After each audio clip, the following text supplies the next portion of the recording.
परम जी के पावन चरणों को नमन करते हुए आप सभी को चरणम शरणम गच्छामि। जैसा कि मैंने आपको पिछली वीडियो में बताया था, P3Y बराबर परम जी पप्र परम योग। तो परम जी जो ये फ़ोटो आप देख रहे हैं ये परम जी है। और दूसरा आता है पप्र में परम जी से लाभ लेने का तरीका होता है जिसे हम परम प्रयोग कहते हैं। तीसरा आता है परम योग। परम योग से हमारी आध्यात्मिक उन्नति, आध्यात्मिक अनुभव होते हैं और पप्र से हमें लौकिक लाभ होते हैं और परम योग से हमें हमारे अलौकिक लाभ होते हैं। तो P3Y का मतलब परम जी पप्र परम योग। तो मैं आपको पप्र के 11 वाक्यों का बारे में बताने जा रहा हूँ। नंबर 1, परमम शरणम गच्छामि, हंसम शरणम गच्छामि, अद्वैतम शरणम गच्छामि, आनंदम शरणम गच्छामि, चरणम शरणम गच्छामि। हे परम जी, मुझ पर कृपा करो।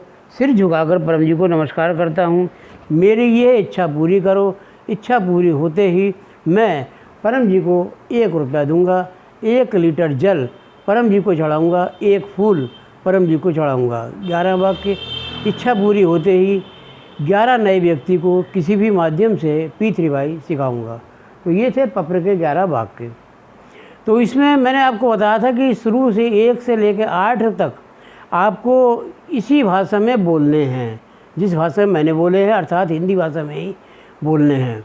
9वां वाक्य और 10वां वाक्य, 11वां वाक्य आप किसी भी अपनी भाषा में बोल सकते हैं जो भाषा आप बोलते हैं, और 1 से 8 वाक्य आपको इसी भाषा में बोलने हैं। तो यहाँ मैं आपको 9वें, 10वें, 11वें वाक्य के बारे में बताने जा रहा हूँ। 9वें वाक्य में जो है आपको अपनी इच्छा बोलनी है। इच्छा बोलते समय ये ध्यान रखना है कि आपको अपनी सही इच्छा बोलनी है। ऐसा ना हो कि आप किसी तरह से गलत बोल दें और वो गलत इच्छा आपकी पूरी ना हो। ये भी ध्यान रखना है, जो मैंने आपको बताया 1 से 8 वाक्य आपको यदि इसी भाषा में नहीं बोलेंगे तो आपकी इच्छा पूरी नहीं होगी, क्योंकि परम जी से आपका संपर्क नहीं हो पाएगा। तो 9वें वाक्य में आपको अपनी इच्छा सही तरीके से बोलनी है। जैसा कि मैं उदाहरण देता हूँ, जैसा कि व्यापार के बारे में कहते हैं कि व्यापार हमारा ठीक ठाक हो जाए। तो ठीक ठाक का मतलब अच्छा हो जाए, ज़्यादा चले। तो यहाँ बीमारी के बारे में ऐसा नहीं बोलना है कि बीमारी हमारी ठीक ठाक हो जाए। तो बीमारी इसमें अगर आप ठीक ठाक बोलेंगे तो बीमारी आपकी बढ़ भी सकती है, कम होने की बजाय, और दूर होने की बजाय बीमारी आपकी बढ़ भी सकती है। तो क्या बोलना है बीमारी के बारे में? बीमारी के बारे में बोलना है आपको कम हो जाए, मेरी बीमारी दूर करो, या मेरी बीमारी कम करो। तो ये 9वें वाक्य में जो भी कुछ इच्छा बोलें पहले आप लिख कर देख लें किसी कागज़ पर। जब वो आपके अनुकूल हो तभी आप उस इच्छा को बोलिएगा। फिर अब आता है 10वां और 11वां वाक्य, जो मैं आपको बताने जा रहा हूँ। 10वें वाक्य में आप बोलते हैं इच्छा वाक्य पूरी होते ही मैं आपको इतना रुपया, आपको या 1 रुपया, 2 रुपया दूंगा। तो इसमें क्या करना है, काम के हिसाब से दाम, छोटा काम छोटा दाम, बड़ा काम बड़ा दाम। ठीक है। तो इसके अलावा आप बोलते हैं कि 1 लीटर जल परम जी को चढ़ाऊँगा। तो मैं आपको यह जल के बारे में बताने जा रहा हूँ। या इसके अलावा आप बोलते हैं 1 फूल परम जी को चढ़ाऊँगा। तो ये जल जो है, ये जल आपके अपने निजी घर का होना चाहिए। ये हमारे घर का ही जल है। ये हम बाज़ार से 20 रुपये की बोतल लेकर नहीं आए हैं। ये जल हमारे घर का ही होना चाहिए। और जल कैसे चढ़ाया जाता है कि मैं आपको 1 लीटर जल आपको चढ़ाऊँगा। तो देखिए ये मेरे हाथ में है सिक्का, प्रतीक चिन्ह कहते हैं इसे। प्रतीक चिन्ह है ये। एक तरफ परम जी का फोटो है और दूसरी तरफ परम जी के ही चरण हैं। इसको हम इस बर्तन में रख देते हैं। अब हम क्या करेंगे कि परम वाणी के 5 वाक्य बोलते हुए इस जल को हम परम जी इस भगवान में लौट लेंगे। जैसे कि परमम शरणम गच्छामि, हंसम शरणम गच्छामि, अद्वैतम शरणम गच्छामि, आनंदम शरणम गच्छामि, चरणम शरणम गच्छामि। परमम शरणम गच्छामि, हंसम शरणम गच्छामि, अद्वैतम शरणम गच्छामि, आनंदम शरणम गच्छामि, चरणम शरणम गच्छामि। तो इस तरह ये जल हम सब भगवान में अर्पण कर देते हैं। अब ये परम जी को अर्पण हो गया। इस जल को यदि आप पीने के काम में लेते हैं तो ये आपके शरीर के अंदर के रोग दूर करता है। कोई भी बीमारी हो, किसी तरह का ब्लड प्रेशर हाई हो जाए, शुगर के बारे में कोई भी सिर दर्द हो, बुखार हो, अथवा कोई भी दर्द हो, तो ये एक तरीके से इमरजेंसी दवा है आपकी। रात बिरात में किसी तरह का कोई भी परेशानी पड़ जाए, आपको किसी तरह की कोई बीमारी हो जाए, डॉक्टर उपलब्ध नहीं हो, दवा उपलब्ध नहीं हो, तो ये आप इस परम जी को जल अर्पण कर लें और जल अर्पण करके आप ग्रहण करें। आपका रोग कुछ उस सही हो जाएगा, बिल्कुल भी सही हो जाएगा, और नहीं तो आपको उस समय की परेशानी से आप बच सकते हैं। ठीक है। और यदि आप इस जल से ऊपर के शरीर के ऊपर के रोग दूर करना चाहते हैं तो इसको आप जो है इस जल को आप टब में या बाल्टी में लौटने और लौटते समय फिर बोले परमं शरणं गच्छामि, हंसं शरणं गच्छामि, अद्वैतं शरणं गच्छामि, आनंदं शरणं गच्छामि, चरणं शरणं गच्छामि। हे परम जी, मैं इस जल से स्नान करने जा रहा हूँ। मेरे इस जल से स्नान करने से मेरे शरीर के चमड़ी के जो भी रोग हैं, ऊपरी जो भी रोग हैं, वो दूर हो जाएं या कम हो जाए। तो इस तरह से अगर आप कम कम कम करके मांगेंगे तो रोग एक दिन कभी ना कभी आपके दूर हो जाएंगे। ठीक है ना। तो कम कम करके मांगिए, दूर करने का मत मांगिए, क्योंकि एक बार में यदि आपने दूर करने को मांगा और दूर नहीं हुआ तो आपका विश्वास टूटेगा। इसलिए कम कम करके मांगिए। एक दिन कम कम करके मांगते रहेंगे आप हल्के हल्के, तो आपका वो रोग एक दिन दूर हो जाएगा। इसी तरह जल को पानी पीते समय इसको गिलास में ले लें इस जल को और परम जी को अर्पण करें। परमं शरणं गच्छामि, हंसं शरणं गच्छामि, अद्वैतं शरणं गच्छामि, आनंदं शरणं गच्छामि, चरणं शरणं गच्छामि। हे परम जी, मुझ पर कृपा करें। सिर झुकाकर परम जी को नमस्कार करता हूँ। इस जल में अपनी शक्ति से इस जल के पीने से मेरा ये रोग कम हो जाए या दूर हो जाए। तो इस तरह से इसमें केवल 9 वाक्य ही बोले जाते हैं, 10वां 11वां वाक्य इसमें नहीं बोला जाता है। ठीक है।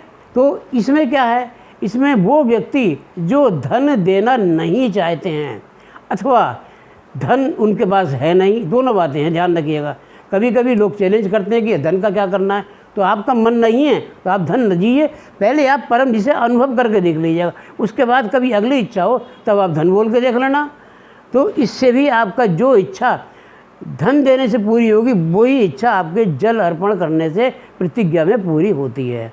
ठीक है ना। इसी तरह आपका आता है फूल अर्पण करना। तो फूल ले लीजिए और वो भी आपके घर के गमले का होना चाहिए, बाज़ार से 5 रुपये का फूल आपको नहीं लाना है। तो फूल ले लिया और परम जी के चरणों में चढ़ा दिया। ठीक है कि हे परम जी, मैं इस फूल को आपको अर्पण करूँ, मेरे जो हैं आप मुझ पर कृपा करें, और चरणं शरणं गच्छामि। तो ये फूल अर्पण कर दीजिएगा। इसके बाद आपका आता है 11वां वाक्य। 11वें वाक्य में आप बोलते हैं कि इच्छा पूरी होते ही मैं इतने व्यक्तियों को, अर्थात 1 2 4 5 10 11, इसमें क्लास भी 2 तरह की लगवाई जाती हैं, छोटी क्लास और बड़ी क्लास। ये सब आपके काम के ऊपर निर्भर करता है, जैसा काम वैसा ही प्रचार। ठीक है। किसी भी माध्यम से प्रचार करूँगा तो माध्यम बहुत तेरे हैं। माध्यम सबसे पहले ये हैगा कि आप साहित्य ले लीजिएगा, जो परम जी का साहित्य होता है, या फ़ोटो, ये परम जी का फ़ोटो है, आपने डाइनिंग रूम में लगा दिया परम जी का फ़ोटो।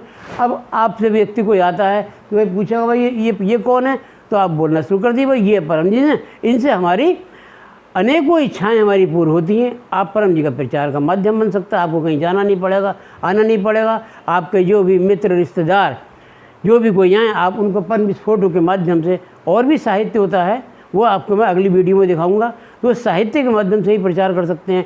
दरवाजे पे लगाने का स्टिकर होता है, उससे आपका क्या होती है कि भूत प्रेत जादू टोना टोटके के त्रास से बाधा के मुक्ति मिलती है। कोई भी किसी तरह का गलत धारणा से यदि आपका रिश्तेदार हो, मित्र हो, या कोई और गलत हवा हो, वो आपके घर में प्रवेश नहीं करेगी। इसी तरह रसोई के स्टिकर होते हैं। इसी तरह देखिए ये फ्रिज है, फ्रिज पे स्टिकर लगा हुआ है, इसकी पावर बढ़ती है, तो इलेक्ट्रिक पावर होती है, वाहन का होता है, तो तरह तरह के परम जी के स्टिकर होते हैं।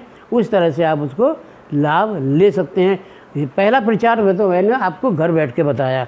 दूसरा प्रचार आप डोर टू डोर जाकर परम जी के कुछ अपने अनुभव के पत्र छपवा लीजिए, अपने अनुभव के, और वो आप घर घर जाके कि भाई एक परम जी हैं, ये आध्यात्मिक शक्ति हैं, इनकी शक्ति से हमारी ये इच्छा पूरी हुई, और आप प्रचार कर सकते हैं। और यही प्रचार ऐसे करना है जैसा मैं आपको बता रहा हूँ। 11 वाक्य होते हैं, पत्र के 11 वाक्य बोलने से आपके जीवन की अनेकों समस्याओं का निवारण हो जाता है। तीसरा आता है आप अखबार में छपवा दीजिएगा। इसके अलावा आप फेसबुक पे, व्हाट्सएप पे, किसी भी तरह से परम जी का प्रचार आपको जो बोला है वो आपको अवश्य ही करना है। और जो व्यक्ति धन नहीं दे रहा है, जल अर्पण करने को कह रहा है, या फूल अर्पण करने को कह रहा है, उसको तो प्रचार ज़्यादा बोलना चाहिए। जैसे हमने बोला कि हम आपको 10 रुपये देंगे परम जी और हमारा सिर का दर्द दूर हो जाए, तो इसमें हम 5-10 व्यक्ति को बोल सकते हैं। और यदि हम जल अर्पण कर रहे हैं, 10 रुपये नहीं दे रहे हैं परम जी को, तो हमें कम से कम 50 लोगों को बोलना पड़ेगा कि 50 व्यक्तियों का हम आपका प्रचार करेंगे। तो 50 व्यक्ति में क्या है, छोटी क्लास में 15-20 लोग बैठ जाते हैं। आप उसको बुलाइए, प्रचारक आएगा और आपके घर पे छोटी क्लास आके चला जाएगा। बड़ी क्लास भी रखती है, उसमें 50-100 व्यक्ति होते हैं। वो बड़ी जगह में आप बनवाइए, लगवाइए क्लास। उसको करना क्या होता है, करना कुछ भी नहीं होता, केवल आपको बिस्तर की बिछाई करनी होती है और एक वाटर कूलर रखा होगा जो पानी पीने के लिए आपके जो भी आपके मिलने वाले मित्र रिश्तेदार आएंगे वो आप उनको पानी पी सकते हैं, वो या बाथरूम की जगह होनी चाहिए। बस इसमें आपको ये करना है और आपका कोई खर्चा नहीं होना है। ठीक है, तो इस तरह से जो मैंने आपको बताया आज की वीडियो में कि पानी जल अर्पण करने का तरीका बताया, फूल अर्पण करने का तरीका बताया और किस तरह से आप प्रचार कर सकते हैं, तो ये सब बातें मैंने आपको बताई। आप आगे की जानकारी मैं आपको अगली वीडियो में दूंगा। आप सभी को मेरा चरणम शरणम गच्छामि।